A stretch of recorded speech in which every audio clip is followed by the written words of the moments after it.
Սերեն կարծում եմ իմ ուղերձում անդրադարձել եմ, էլ իմաստը ո՞րն է։ Պարոն նախագահ, դեպքում ձեր ուղերձում նաև նշել եք ընդամենը 10 տարի առաջ կատարված միջոցառման մասին, երբ 100-ամյա տարելիցը ցեղասպանության մեծ մասշտաբներով նշվեց, այդ օրերին մեր կողքին էին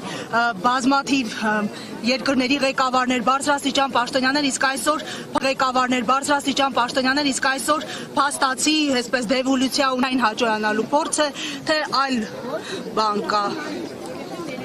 Ես չգիտեմ ինքնա փաստ է։ Իսկ ենթադրել թե նրանք ինչ են մտածում, ինչու են անում անշնորհակալ գործը, որտեղ նրանք կարող են Հարցը առաջնային չէ իրենց համար եւ արդյոք այս քաղաքականությունը ուրացման քաղաքականություն չի հաշվի առնելով Փաշինյանի հայտարարությունները ցեղասպանության ընկալման վերաբերյալ։ Գիտեք, որ ասեմ 100% ուրացել են չէ, հա, կարծես թե այսօր են եկել այստեղ եւ այլն, բայց իմ կարծիքով այդ ճանապարհին են։ Պարոն դրոշը դատապարտել են, տարիներ շարունակ այրել են դրոշը Թուրքիայի, Ադրբեջանի, այսօր դատապարտում են, ինչով եք սա բացատրում։ Ես նոր ասեցի, որ ինչը դրանք անեն, ինչ էլ ասեն, միևնույն է, մեր ժողովրդի 80% ասելու է, որ նրանք դավաճան են։ Պարոն նախագահ, այնպես որ նրանց ասացի վրա ուշադրություն դարձնելը անշնորհակալ գործ է։ Այդ ձեր ասածը որ դավաճան են, քաղաքական ընտրություններին կարտացոլվի ինչ որ չէ։ Ես կարծում եմ դա կարտացոլվել նաև մինչև 26 թվականին։ Պարոն նախագահ, դուք ձեր այդ վերջին ելույթում հայտարարեցիք, որ ձեր թիմի գլխավոր նպատակը շարունակում է մնալ Նիկոլ Փաշինյանին իշխանությունից հեռացնելը, ասում եք մինչև 26-ը դա կարտացոլվի, դուք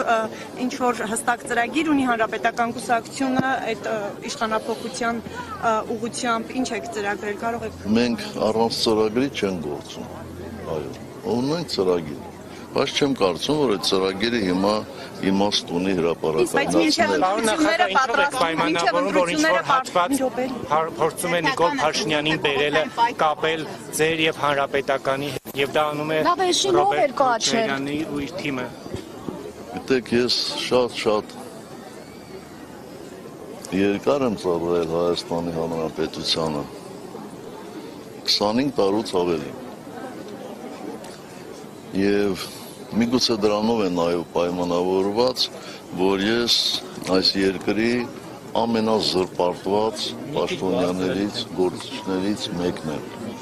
Այնպես որ զրպարտությունները ինձ չեն զարմացնում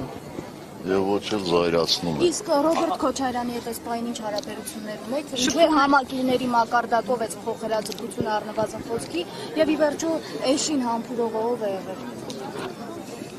Ռոբերտ Քոչարյանին հանգիստ թողեք, իսկ էշին համբուրող մի հոգի չի եղել։ Շատ են։ Ասում են էշին ով աճեցրեց այս տարիներին, թողեց որ գա խորհրդարան, բանտից ազատեց։ Ինչ է նշանակում թողեց, ասենք խորհրդարանի բանալիներ իմ ձեռներ։ Չէ, որ բանտից ազատվեց համաներմամբ, հետո մտավ քաղաքական։ Բայց մենակ ինքը չի համաներմամբ ազատվել, չէ, բանտից ազատվել են համաներմամբ հարյուրավոր մարդիկ, այդ թվում նաև ինքը, իսկ այդ համաներումը կիրառվում էր, որպեսզի հասարակության մեջ թշնամանքը մեղմացվի։ Եվ ինչպես տեսակ, թշնամանքը մեղմացվեց։ Անկախության հռչակագրի հրաժարումը, որի մասին այսօր բոլոր մակարդակներով խոսում են նաև իշխանական սատելիտները, էլի ուրացման արար է, թե այլ պատճառներ կան, գուցե երկխոսություն, ինչի մասին խոսում են, կանխաղաղության գործընթաց։ Ես չեմ կարծում, որ նրանք կարողանալու են հրաժարվել անկախության հռչակագրից։ Ինչու, պարոն նախագահ, հանրակրվեն տապալվի։ Որովհետև չեն հասցնի։ Ուղղակի չեն հասցնի։ Չեն կարող։ Ուղղակի չեն կարող։ Եթե եկող կիրակի լինի հանրակրվե, ապա այդ հանրակրվեն չի կարելի։ Բոլոր ուսումնասիրությունները այդ մասին են խոսում։ Պարոն նախագահ, դա համարում եք Թուրքիայի պահանջը։ Եկեք պայմանավորվենք։ Այդ փողոցային պայքարը երբ է։ Վալենտ Սիմոնյանը ձեզ ասում է ամբողջօր հայտարարություններ անելուց առաջ հայլու մեջ նայեք, միգուցե ամաչեք։ Ինչ որ բան կա, որի համար դուք կարող եք ամաչել։ Եթե ամաչելուց ենք խոսում, ձեր նշած այդ անձնավորությունը, նրա հետ մի 70-80 հոգի, այդ մասին ընդհանրապես պետք է լռեն, որտեղ իրենք կարմր են, երբ որ նայեն հայելու մեջ։ Փողոցային պայքարը Փաշինյանին հեռացնելու ձեր այս հայտարարությունը հաջողությամբ կպսակվի, որովհետև իր պաշտոնավարումից հետո բազմաթիվ այդպիսի փորձեր ամեն դեպքում ընդդիմությունը չի հաջողել հասցնել նպատակին, վերջնակետին։ Միգուցե հարցը հասունացված չէր, հիմա հասունացած է։ Այդ բոլոր շարժումները բերել են եւ հարցը հասունացրել են։ Ով է առաջնորդելու փողոցային շարժումը, պարոն Սարգսյան, որացիք լինելու է։ Ով ատառակելությունը կարողանա ստանձնել։ Ստանձնել երկրի ղեկավարումը նորից, պարոն նախագահ։ Բայց մինչև այդ մենք չգիտենք, չէ՞ որ Սրբազանը